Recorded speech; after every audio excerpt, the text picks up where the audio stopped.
The chandeliers of the Grand Meridian Hotel's ballroom cast a soft glow over the polished wooden floor. Tiny specks of dust danced in the beams of light, floating like miniature stars against the backdrop of velvet curtains. Emily Parker wiped her brow with the back of her hand, careful not to smudge the thin layer of makeup she'd applied 14 hours earlier. The catering staff had cleared the last of the champagne flutes from the charity gala, and the wealthy patrons of Boston's elite had disappeared into the night in their luxury cars, leaving behind only the faint scent of expensive perfume and whiskey. "You can head out now, Parker. Just make sure those tablecloths are in the laundry bin before you clock out," called Vivian, the event coordinator, without looking up from her clipboard. "Yes, ma'am." "I'll take care of it," Emily replied, gathering a stack of white linens in her arms. At 26, she'd mastered the art of invisibility, of moving through spaces occupied by the wealthy without being seen. 6 years of serving drinks, clearing plates, and smiling politely at people who looked through her had taught her how to exist on the periphery. The service elevator dinged as it arrived on the mezzanine level. Emily stepped in, pressed the button for the basement, and leaned against the cold metal wall. Her feet throbbed in the mandatory black flats, and her lower back ached from hours of standing. But rent was due in 3 days, and the overtime pay would keep her from having to choose between electricity and groceries again this month. As the doors slid shut, Emily caught her reflection in the mirrored panel. Dark circles framed her hazel eyes, and a wisp of brown hair had escaped her tight bun. She barely recognized herself anymore. Where was the girl who'd arrived in Boston with a dance scholarship and dreams of performing on real stages? The girl who practiced until her toes bled and her muscles screamed? That version of Emily seemed like a stranger now, a character from a book she'd read long ago. The basement level was quiet, except for the distant hum of industrial washing machines. Emily deposited the tablecloths in the designated bin and signed her timesheet. She should go straight home to her cramped studio apartment in Somerville, take a hot shower, and collapse into bed. But her feet carried her back to the service elevator, and she found herself pressing the button for the ballroom level instead. The expansive room was empty now, with only the emergency lights casting long shadows across the floor. Emily stood at the entrance, gazing at the space that had been filled with laughter and music just hours before. Her fingers found the light switch panel, and with a gentle touch, she illuminated just one section of chandeliers, enough to see by, but not so bright as to draw attention from security. She set her phone on a nearby table and scrolled through her playlist until she found it, Tchaikovsky's Swan Lake, Act 2, the piece she'd been rehearsing when she tore her ACL 3 years ago, the injury that had ended her dance career before it truly began. The first notes of the adagio filled the empty ballroom, and Emily closed her eyes. Her body remembered what her mind wanted to forget, the positions, the movements, the emotion. She slipped off her flats and stepped onto the wooden floor in her thin socks. For a moment she was still, letting the music wash over her. Then, slowly, deliberately, she began to dance. Her movements were cautious at first, mindful of her reconstructed knee. But as the music swelled, something inside her broke free. Her arms extended gracefully, her back arched, and her legs carried her across the floor in a series of fluid movements. There was no audience, no judgment, no pressure, just Emily and the music that had once been the soundtrack to her dreams. Unknown to Emily, a figure stood in the shadowed doorway of the ballroom's private entrance. Daniel Hawthorne had returned to retrieve his forgotten cell phone, having noticed its absence only after his driver had already started the journey back to his Beacon Hill mansion. At 52, Daniel had learned that wealth afforded him the luxury of returning for forgotten items, of changing his mind, of controlling his environment. What it couldn't do, he'd discovered in the 10 years since his wife's death, was fill the hollowness that had taken residence in his chest. He stood motionless, transfixed by the young woman dancing alone in the vast space. There was something so vulnerable, so honest about her movements that he felt like an intruder witnessing something deeply personal.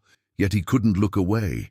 Her dance spoke of loss, of resignation, but also of a quiet defiance against whatever had broken her spirit. In that moment, watching her dance stirred something in Daniel that he thought had died with Catherine, a recognition of beauty, of authenticity in a world that had become increasingly superficial to him. The charity galas, the board meetings, the political fundraisers, they were obligations, not pleasures. But this was real. As the music reached its crescendo, Emily executed a turn that made her wince slightly. Daniel saw the moment of pain cross her face, but she pushed through it, finishing the sequence with determination. When the final notes faded, she stood alone in the center of the ballroom, breathing heavily, a single tear tracking down her cheek. Daniel found himself stepping forward, emerging from the shadows. The sound of his polished leather shoes against the wooden floor broke the silence, startling Emily. She whirled around, her eyes wide with alarm and embarrassment.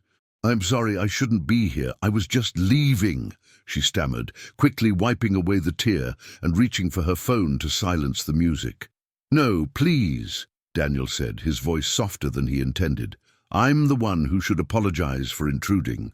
Emily recognized him instantly as one of the gala's major donors, the man whose seven-figure check had been ceremoniously presented earlier that evening.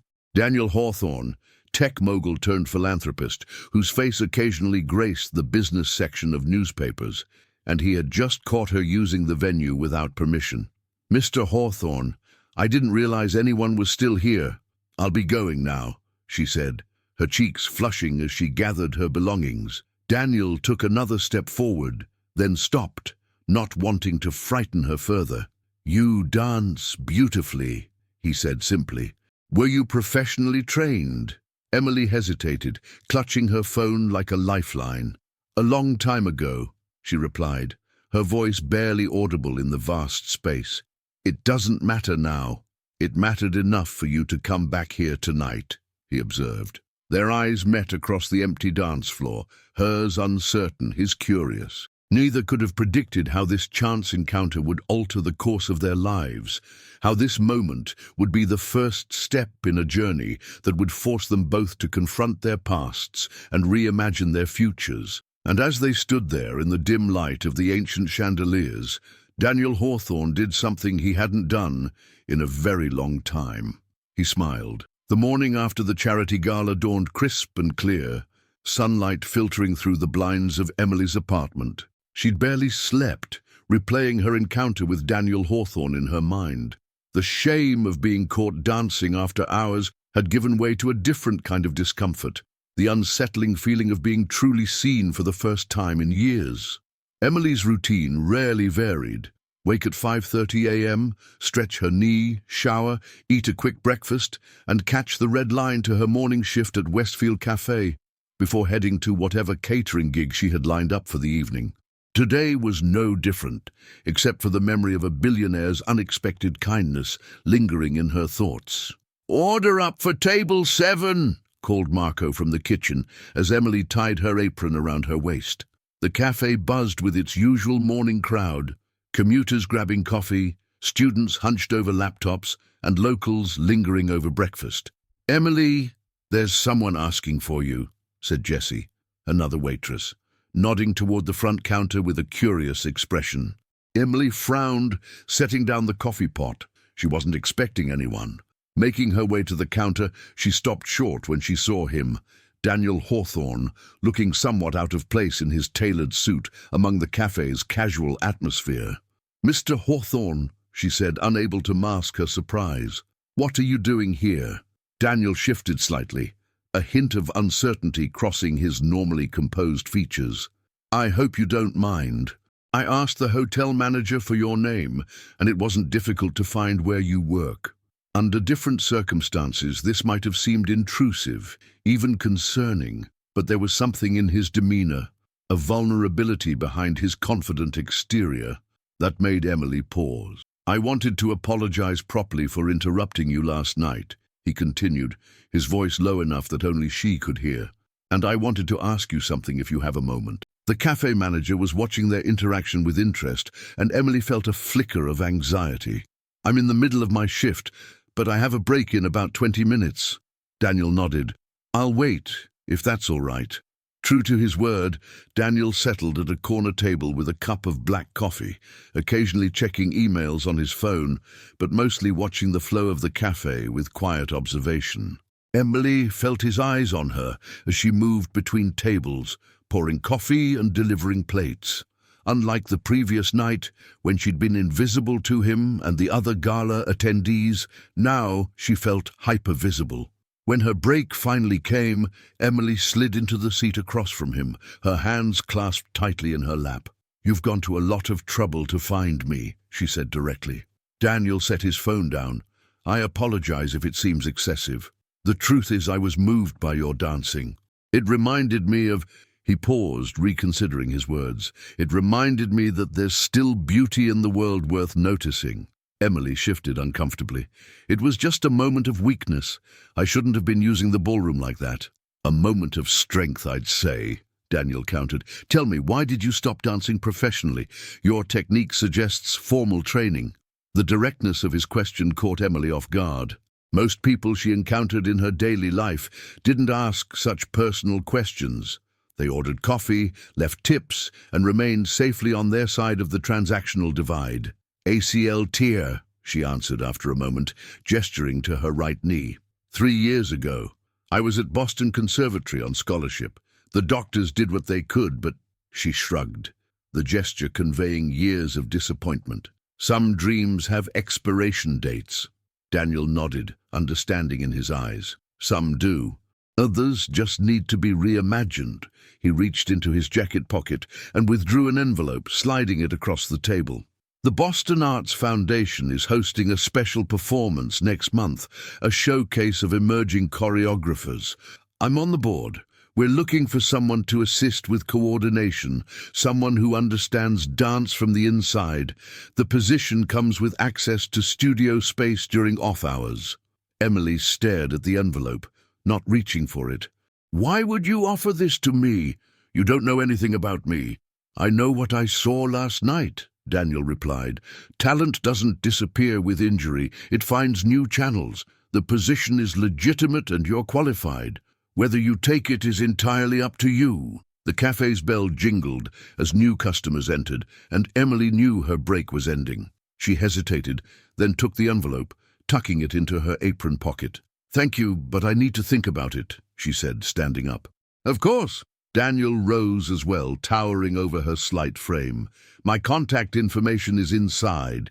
The foundation would be fortunate to have someone with your perspective." As he turned to leave, Emily found herself asking, "Why were you really at the hotel so late last night, after everyone had gone?" Daniel paused, his back to her. For a moment she thought he might not answer.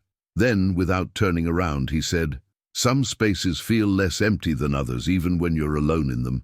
With that, he walked out, the bell signaling his departure. Throughout the remainder of her shift, Emily felt the envelope in her pocket like a physical weight. The idea of being near dance again, of having access to studio space, it was simultaneously tempting and terrifying. For 3 years, she'd constructed a life that carefully avoided the pain of her lost dreams. Now, this stranger was offering a door back into that world, albeit through a different entrance.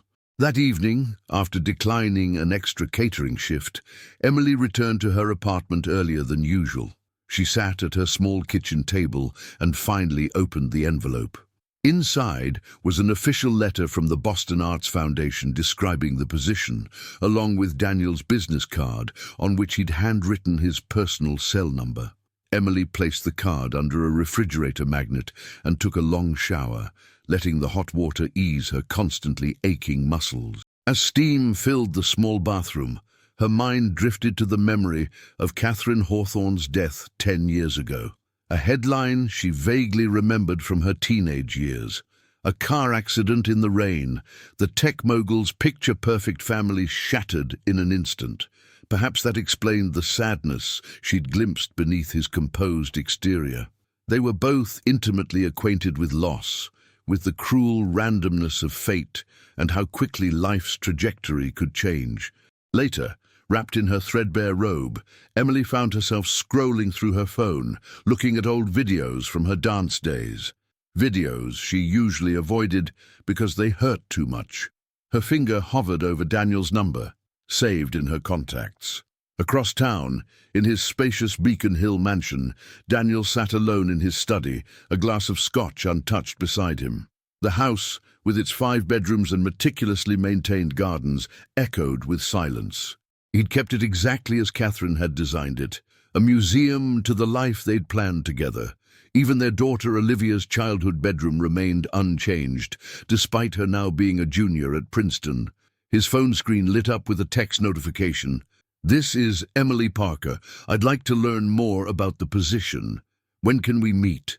Daniel read the message twice, feeling something shift inside him, something that felt uncomfortably like hope. Before he could second-guess himself, he typed a reply. "Tomorrow, 2 p.m., at the Foundation office. The address is in the letter." Her response came quickly. "I'll be there." He set down his phone and finally reached for the scotch, taking a small sip.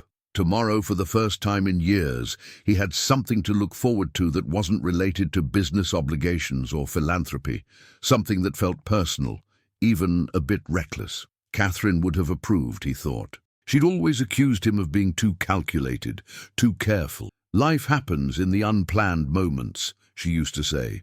Daniel couldn't have known then that Emily was sitting on the edge of her bed, heart racing with a mixture of anticipation and fear, wondering if she was brave enough to step back into the world that had once broken her. Nor could Emily have guessed that Daniel's interest in her stemmed not just from her talent, but from a desperate need to feel something, anything again. They were strangers connected by a moment of unexpected authenticity, each standing at the threshold of change, unaware of the complications that awaited them both. The Boston Arts Foundation occupied the 3rd floor of a renovated textile factory in the South End, its brick walls and exposed beams contrasting with the sleek modern furniture and state-of-the-art technology. Emily arrived 15 minutes early, dressed in the most professional outfit she owned, black slacks and a navy blouse she'd purchased for job interviews after her injury. She sat in the reception area, watching people move purposefully through the open office space. Artists, administrators and patrons mingled in an environment that buzzed with creative energy. It was a world she'd once imagined herself part of, before life had redirected her path. "Ms. Parker," a woman with silver-streaked hair and fashionable glasses approached. "I'm Diane Levine, Executive Director. Daniel mentioned you'd be coming by. He's running a few minutes late. Board meeting across town. Please, follow me." Emily was led to a conference room with floor-to-ceiling windows overlooking the city. Diane offered her water and then excused herself, leaving Emily alone with her thoughts and the panoramic view of Boston's skyline. She was studying a wall of framed photographs documenting the Foundation's history when the door opened again. Daniel entered, slightly breathless, as if he'd hurried. "Emily, thank you for coming." He extended his hand, which she shook briefly. His grip was firm but not overpowering. "I hope Diane made you comfortable." "She did. This is quite an operation you have here," Emily said, gesturing to the office beyond the glass walls. Daniel nodded, setting his leather portfolio on the table. "The Foundation supports over 200 artists and organizations annually. It's one of our more meaningful endeavors." "Our?" Emily asked. "Hawthorne Innovations," he clarified. "The tech company funds most of the Foundation's work." They sat across from each other, and Emily noticed the slight shadows under his eyes, the faint lines around his mouth that spoke of stress or fatigue. Despite his wealth and power, there was something unmistakably human about his slight dishevelment. "I've reviewed your background," Daniel began, opening his portfolio. "Your dance record at the conservatory was impressive. 3 lead roles in your freshman year alone. Your instructor's evaluations were exceptional." Emily stiffened. "You researched me." "The Foundation does its due diligence on all potential associates," he replied evenly. "Nothing invasive, I assure you, just publicly available academic records." She wanted to be angry at this intrusion, but the pragmatic part of her understood. Of course, he would investigate before offering a position at a prestigious organization. Still, it unsettled her to think of him reviewing the artifacts of her former life. The position, Daniel continued, involves coordinating with choreographers, scheduling studio time, assisting with auditions, and helping document the creative process for our archives. Your dance background makes you uniquely qualified. The salary is competitive, with benefits, and as I mentioned, includes access to our studio spaces during off hours. Emily listened carefully, her mind calculating what this would mean for her financially, emotionally, and practically. The salary he quoted was nearly double what she earned from her combined jobs. "Why me, really?" she asked when he finished his explanation. "There must be dozens of former dancers in Boston with similar backgrounds and more administrative experience." Daniel leaned back slightly, considering her question. After a moment he said, "Truthfully, because when I saw you dance, I recognized something I've been searching for in the Foundation's work: authentic passion. Technical skill can be found anywhere. What you demonstrated goes beyond technique." His answer disarmed her. Emily had come prepared for platitudes or vague explanations, not this direct acknowledgement of what dancing still meant to her. "And if I take this position," she said carefully, "what exactly would your role be? Would I be reporting to you?" "You would report to Diane directly. I'm merely on the board. Our paths would cross at events and meetings, but I wouldn't be supervising your daily work." A small smile played at the corners of his mouth. "I assure you, I'm not offering you a job to pursue some inappropriate agenda, if that's your concern." Emily felt her cheeks warm. "I didn't mean to imply—" "No offense taken," Daniel interrupted gently. "It's a reasonable question. The power dynamic is obvious, and I respect your caution." The door opened, and Diane returned with a young man carrying a tablet. "Daniel, I've brought Marcus to walk Emily through the technical systems if she's interested in proceeding." The next hour passed in a blur of information. Emily toured the Foundation's offices, met several staff members, and learned about their current projects. Throughout it all, Daniel remained in the background, occasionally adding context, but mostly observing her interactions with the team. When they returned to the conference room, Diane handed Emily a folder of paperwork. "Take this home, review it, and let us know your decision by Friday. We'd like you to start next Monday, if possible." After Diane and Marcus excused themselves, Emily found herself alone with Daniel again. The afternoon light slanted through the windows, casting long shadows across the polished concrete floor. "This is happening very quickly," she said, clutching the folder. Daniel nodded. "The showcase is in 6 weeks. We need someone to hit the ground running." He paused, studying her expression. "But that's not what's really concerning you, is it?" Emily looked down at the folder, then back up at him. "Being around dance again, it's complicated. I've spent 3 years trying to forget what I lost. Sometimes the things we try hardest to forget are exactly what we need to remember," Daniel said quietly. "Not to torture ourselves, but to recognize who we truly are." The words struck a chord in Emily.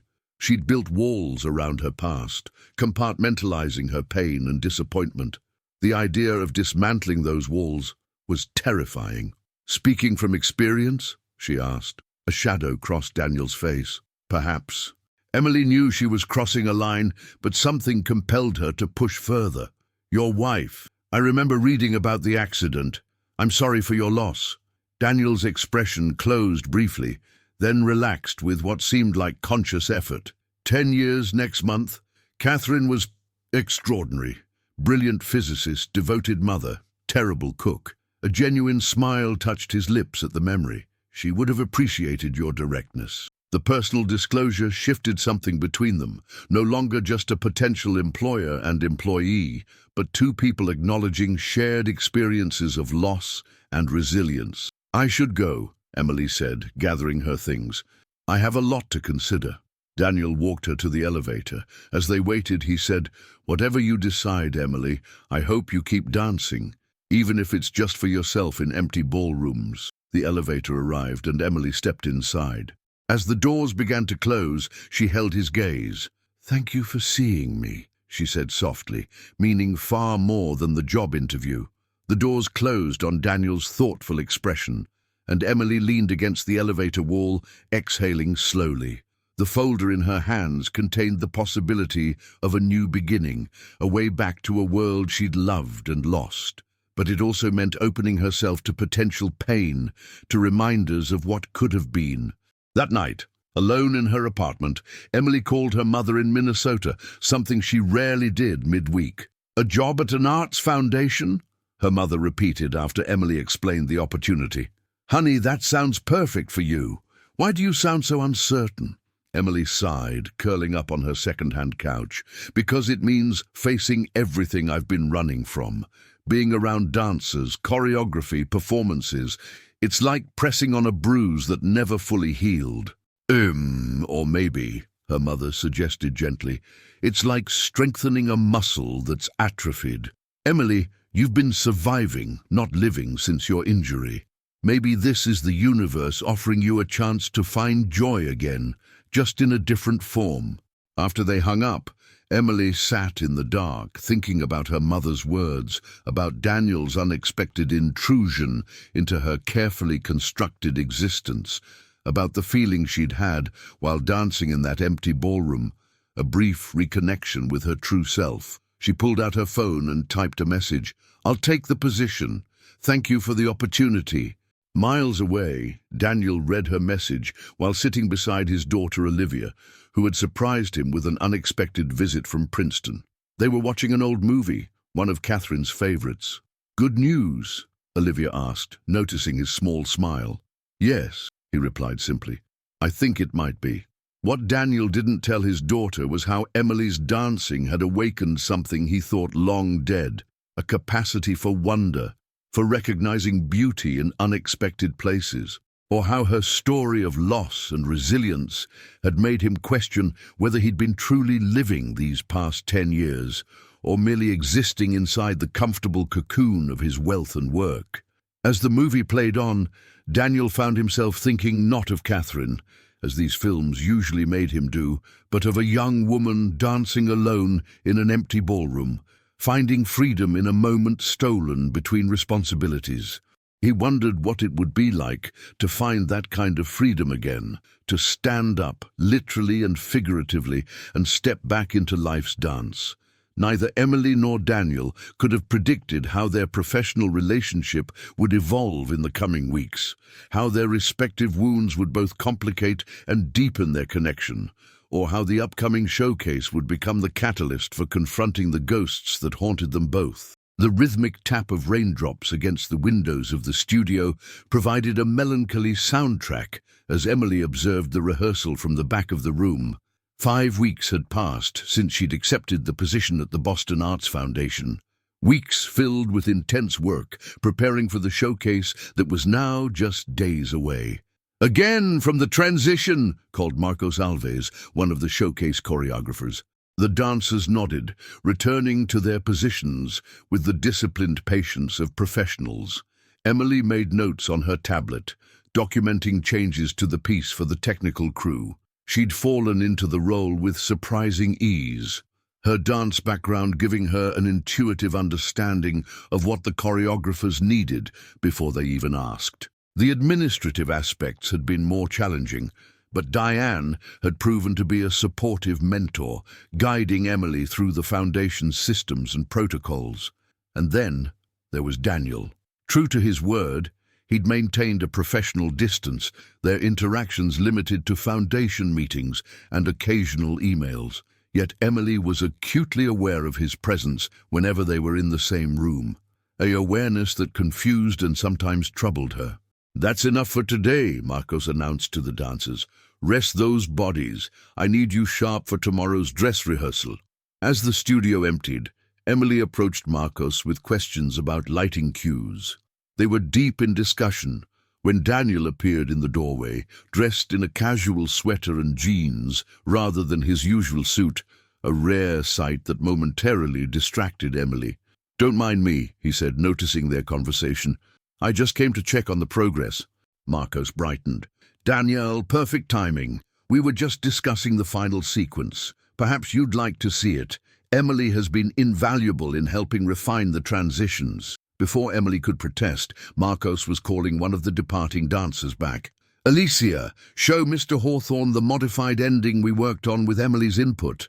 Emily felt her cheeks warm as Daniel raised an eyebrow in her direction. She hadn't mentioned to anyone that she'd been offering creative suggestions to the choreographers. It had happened organically. A comment here, a demonstration there, until the choreographers had begun actively seeking her perspective. Alicia moved through the sequence, her body articulating the revised choreography with fluid precision. When she finished, Daniel nodded appreciatively.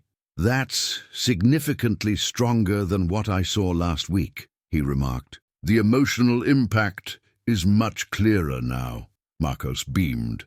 "Emily suggested we simplify the movement to emphasize the narrative arc. Less technical showing off, more authentic storytelling. She has quite the eye."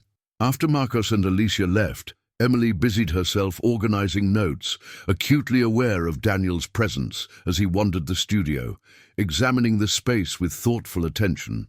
"You didn't mention you were contributing choreographically," he said finally. Emily shrugged, not looking up. "It wasn't planned, just small suggestions. Diane tells me the choreographers have been fighting over your time." Daniel's tone was light, but Emily sensed he was watching her reaction carefully. "She says you've become the secret weapon of the showcase." "Hardly," Emily replied, finally meeting his gaze. "I'm just doing my job." "Are you?" Daniel challenged gently. "Or are you doing more than was asked because you can't help yourself, because dance is in your blood, regardless of your injury?" The direct question hit a nerve. Emily had been telling herself that her involvement was purely professional, that she was maintaining emotional distance. But the truth was, these past weeks had reignited a passion she'd tried desperately to extinguish. "I should go," she said, gathering her things. "I have reports to finish before tomorrow." Daniel stepped closer, his expression softening. "Emily, it wasn't a criticism, it was an observation, and an appreciative one. You've transformed this showcase in ways no one anticipated." The rain had intensified, drumming against the windows with increased urgency. Emily felt suddenly trapped, not by Daniel's physical presence, but by the conversation's direction, by the emotions threatening to surface. "What do you want from me, Daniel?" she asked, the question escaping before she could filter it. He looked startled, then thoughtful. "Initially, an employee who understood dance from the inside. Now," he paused, choosing his words carefully, "now I find myself wanting to know the person who dances when she thinks no one is watching. The woman who can't help but improve choreography even when it's not her job. The person who's clearly fighting to keep part of herself locked away." The honesty of his answer disarmed her. For weeks, they'd maintained a careful professional distance, despite the undeniable current that seemed to flow between them whenever they were in the same room. Now, he was acknowledging it directly. "That's not appropriate," Emily said quietly. "You're essentially my employer." "I'm on the board of the foundation that employs you," Daniel corrected. "And I'm also a man who hasn't felt truly alive in 10 years until I saw you dance." The confession hung in the air between them, raw and unexpected. Emily felt her carefully constructed walls beginning to crumble. The past weeks had been a delicate balance, immersing herself in the dance world again while protecting her heart from the pain of what she'd lost. Daniel's words threatened that balance. "I have a daughter your age," he continued, running a hand through his silver-flecked hair. "What I'm feeling it's not what you might think. It's recognition. It's seeing someone fighting the same battle I've been fighting, trying to live half a life because the whole thing hurts too much." The rain pounded harder, and somewhere in the building a door slammed shut. Emily found herself thinking of the night they'd met, of dancing alone in an empty ballroom, of the moment Daniel had stepped out of the shadows and into her life. "I should have turned down this job," she said, her voice barely audible above the storm. "Why?" "Because it's making me remember who I was, who I could have been." Her voice cracked slightly. "And remembering hurts." Daniel's expression softened with understanding. "Yes, it does." He took a step closer. "But not remembering. That's not really living, is it? I've tried that approach for a decade. It doesn't work. Something in his words broke through Emily's final defenses. Tears she'd been holding back for weeks, years perhaps, welled in her eyes. I don't know how to be near dance and not dance. I don't know how to watch others live my dream and be okay with it. Then dance, Daniel said simply. Not professionally, perhaps. Not in the way you once imagined. But dance on your terms, in whatever capacity your body allows. It's not that simple, Emily protested, isn't it? Daniel gestured to the empty studio around them. You've been doing exactly that for weeks, channeling your knowledge, your passion, your artistry into helping others. That's its own form of dance, Emily. Outside, lightning flashed, briefly illuminating the studio in stark white light. In that flash, Emily saw Daniel not as the wealthy philanthropist or the powerful board member, but as a man who understood loss intimately, who recognized her pain because it mirrored his own. The showcase opens in 3 days, she said, changing the subject. There's still so much to do. Daniel accepted the pivot gracefully. Of course, we can continue this conversation another time. As he turned to leave, Emily found herself saying, I use the studio sometimes, after hours, to dance, not just to choreograph, to actually dance. Daniel paused, looking back at her with quiet understanding. Does it hurt? Physically, I mean. Sometimes, she admitted, but not dancing hurts more. He nodded, a small smile touching his lips. Catherine used to say that about physics. Even when her research hit dead ends and frustrated her beyond belief, not doing it was never an option. Some passions aren't choices. They're essential parts of who we are. Your daughter, Emily said hesitantly. Olivia, does she share her mother's passion for science? Something complex flickered across Daniel's face. Pride mixed with concern. She does. She's brilliant, like Catherine.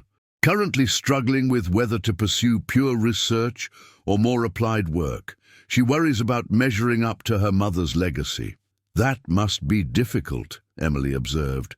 Living in the shadow of someone extraordinary. Says the dancer who had 3 lead roles as a freshman. Daniel countered with gentle teasing. We all live in someone's shadow, real or imagined. The question is whether we let it eclipse us entirely.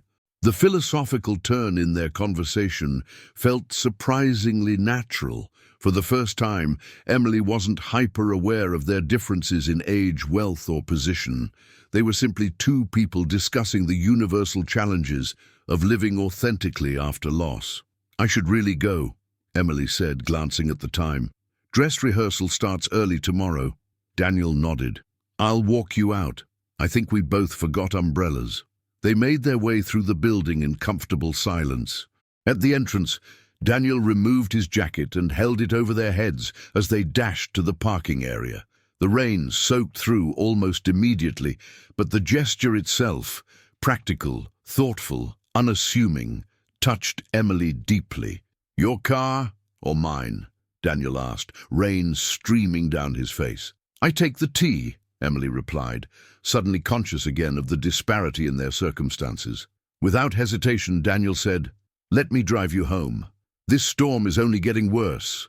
Perhaps it was the exhaustion of the long day, or the emotional weight of their conversation, but Emily found herself nodding in agreement. Daniel guided her to his car, not the ostentatious luxury vehicle she might have expected, but a practical, though clearly expensive, sedan. The drive to her apartment was quiet, the rhythm of the wipers and the soft classical music from the speakers filling the silence. Emily gave directions mechanically, increasingly aware of how modest her neighborhood would appear to someone like Daniel. When they arrived at her building, a slightly dilapidated triple-decker in Somerville, Daniel pulled up to the curb, but made no comment about the surroundings. Thank you for the ride, Emily said, gathering her courage to face the downpour again. Emily, Daniel said, his voice stopping her before she opened the door. The night of the showcase. There's a moment planned where each choreographer will take a bow with their dancers. I'd like you to join them. She stared at him, caught off guard by the suggestion. That's not my place. I'm staff, not a creator. Marcos, Juliana, and Philip all insist you've been instrumental in shaping their pieces. They want to acknowledge that publicly, Daniel explained. It was their idea, not mine. Emily felt panic rising in her chest. The thought of standing on stage in front of an audience of dance patrons and critics, not as a performer, but as some kind of creative consultant, it was too much, too confusing, too painful. "I can't," she said firmly. "Please don't ask me to." Daniel studied her face, then nodded slowly. "I understand. It's your choice, of course." He hesitated, then added, "But consider this. Perhaps being acknowledged for what you can still contribute to dance might help heal what you've lost." With that, he reached across her to open her door, his arm briefly brushing against hers. The contact, though minimal and accidental, sent an unexpected current through Emily, a reminder of human connection, of the possibility of moving forward rather than remaining frozen in grief and regret. "Good night, Emily," Daniel said softly. "I'll see you at the dress rehearsal." She stepped out into the rain, rushing toward her building's entrance. At the door, she turned back to see Daniel's car still at the curb, waiting to ensure she got inside safely.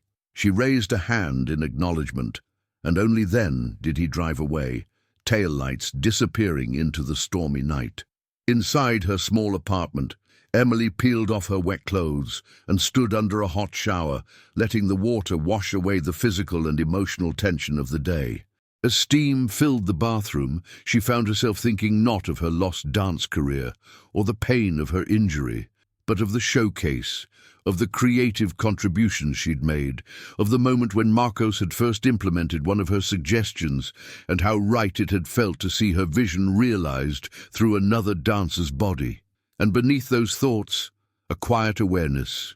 For the first time in 3 years, she was thinking about the future rather than the past, about possibilities rather than limitations, about dancing in whatever form was still available to her rather than the dance that had been taken away.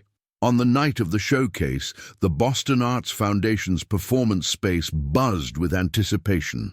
The city's cultural elite mingled in the lobby, cocktails in hand, programs outlining the evening's choreographic debuts. Emily moved efficiently behind the scenes, addressing last-minute concerns, reassuring nervous dancers, coordinating with the technical crew. She wore a simple black dress, professional yet elegant, her hair swept up in a style that reminded her of performance days.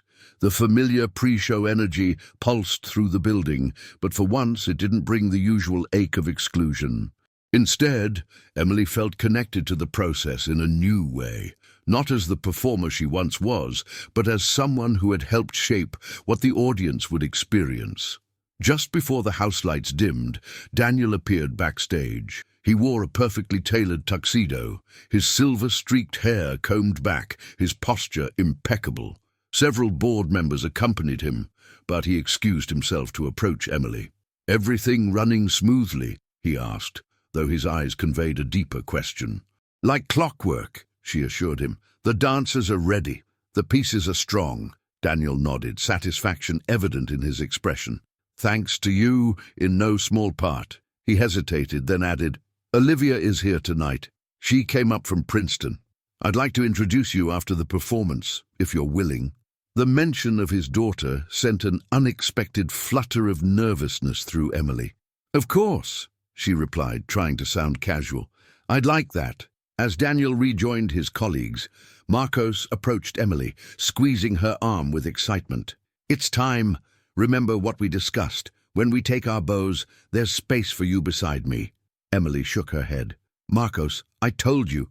"I know what you told me," he interrupted with a mischievous smile, "but the space will be there anyway, should you change your mind."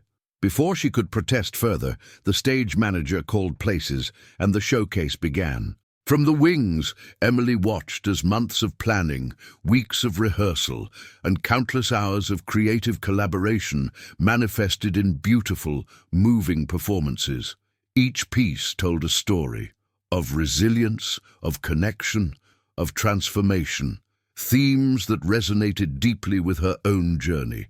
When the final piece concluded, the audience erupted in enthusiastic applause. The dancers took their bows, followed by each choreographer. As promised, Marcos left a visible space beside him, glancing toward the wings where Emily stood, inviting her silently to step forward and be acknowledged. For a breathless moment, Emily stood frozen, fear and yearning battling within her. Then, from her vantage point, she caught sight of Daniel in the front row, Olivia beside him. They were both applauding, but it was the expression on Daniel's face that reached something deep inside her: pride, encouragement, and a quiet challenge to step into the light. Before she could overthink it, Emily found herself moving forward, crossing the threshold from backstage to stage. The spotlight was blinding, the applause overwhelming. Marcos took her hand, raising it triumphantly as he announced to the audience, "And Emily Parker, our Foundation's dance coordinator, whose artistic vision helped shape every piece you've seen tonight." The acknowledgement brought fresh applause, faces turning toward her with appreciation and curiosity. Emily felt exposed, vulnerable, and strangely, wonderfully alive. This wasn't the recognition she'd once dreamed of. Not the culmination of a performance career, but something different, something unexpected, and no less meaningful. As the curtain closed for the final time, the dancers surrounded her backstage, offering congratulations and thanks. In their eyes, Emily saw respect, not pity for what she'd lost, but genuine appreciation for what she'd contributed. It was a perspective shift that left her breathless. The post-performance reception was a blur of introductions and conversations. Emily moved through it with a newfound confidence, discussing the choreography with patrons, accepting compliments with grace rather than deflection. When Daniel finally approached with a young woman beside him, Emily felt ready for the introduction. "Emily, this is my daughter, Olivia," Daniel said, his voice warm with paternal pride. "Olivia, this is Emily Parker, the Foundation's not-so-secret weapon." Olivia Hawthorne had her father's height and her mother's features. Photos of Catherine that Emily had seen online coming to life in the young woman's intelligent eyes and determined chin. "Dad hasn't stopped talking about you and the showcase for weeks," Olivia said, shaking Emily's hand. "I can see why now. The choreography was extraordinary." "Your father exaggerates my contribution," Emily replied with a small smile. "But thank you. I understand you're at Princeton. Physics, like your mother?" Something flickered across Olivia's face. Surprise, perhaps, that Emily knew this detail. "Yes, though I'm still figuring out my specific path." "Olivia just received a prestigious research grant," Daniel interjected, "though she's too modest to mention it herself." "Dad!" Olivia protested, rolling her eyes with the universal exasperation of a daughter embarrassed by parental pride. The interaction gave Emily a glimpse into their relationship, complicated by loss, certainly, but grounded in genuine affection and respect. Daniel wasn't just the wealthy philanthropist or the grieving widower. He was a father who had raised a daughter alone, who beamed with pride at her accomplishments while respecting her journey to define herself. As the evening progressed, Emily found herself increasingly comfortable in Daniel's presence, their conversation flowing naturally between professional observations and more personal reflections. The careful distance they'd maintained these past weeks seemed to have dissolved in the wake of the showcase's success. Near the end of the reception, as guests began departing, Daniel found Emily alone by the window overlooking the city lights. "You stepped onto the stage," he observed quietly.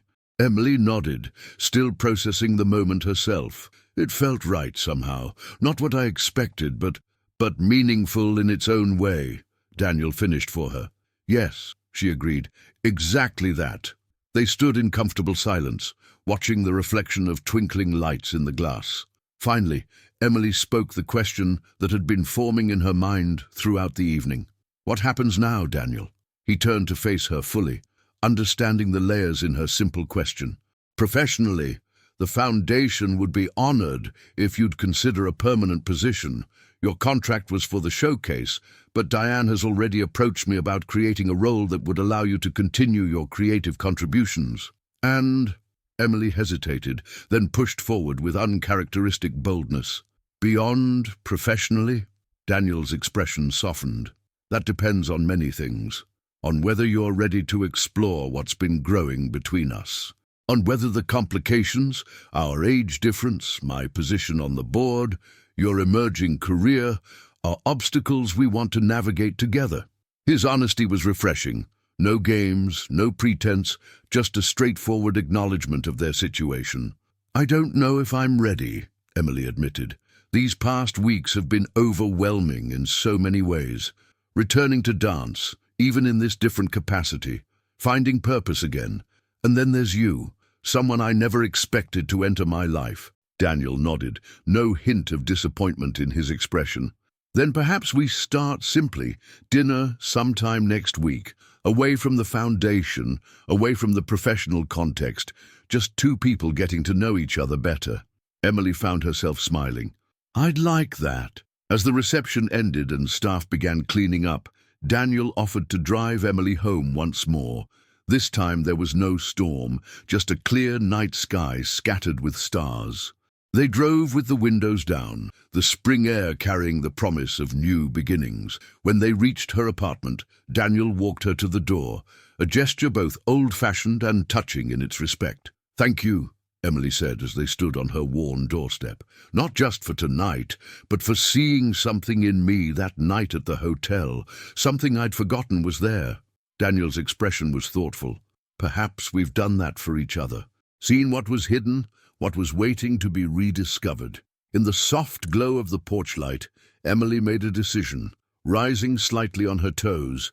Her dancer's instinct for movement never truly gone. She placed a gentle kiss on Daniel's cheek. It was brief, almost chaste, but carried the weight of possibility. Good night, Daniel, she said softly, stepping back. His smile was warm, genuine, reaching his eyes in a way she'd rarely seen before. Good night, Emily. I'll call you tomorrow about dinner. As he walked back to his car, Emily entered her apartment with a lightness in her step that had nothing to do with her former ballet training and everything to do with the knowledge that sometimes life's most beautiful choreography emerges from its most unexpected interruptions. Sometimes healing begins not by forgetting the past, but by allowing it to transform into something new. Just as a dance that begins with a solitary figure in an empty ballroom can evolve into a duet of shared understanding and mutual growth. And as Emily closed her door on the night that had changed so much, she realized that the title of her own story was still being written, not just by circumstance or injury or loss, but by the choices she would make going forward. Choices about dance, about connection, about how to honor both what had been lost and what might still be found. She had danced alone in that hall weeks ago, and a millionaire had stood up. But the true significance wasn't in his wealth or her solitude. It was in the recognition that had passed between two wounded souls, and in the courage they were both finding to rise, to step forward, and to begin again.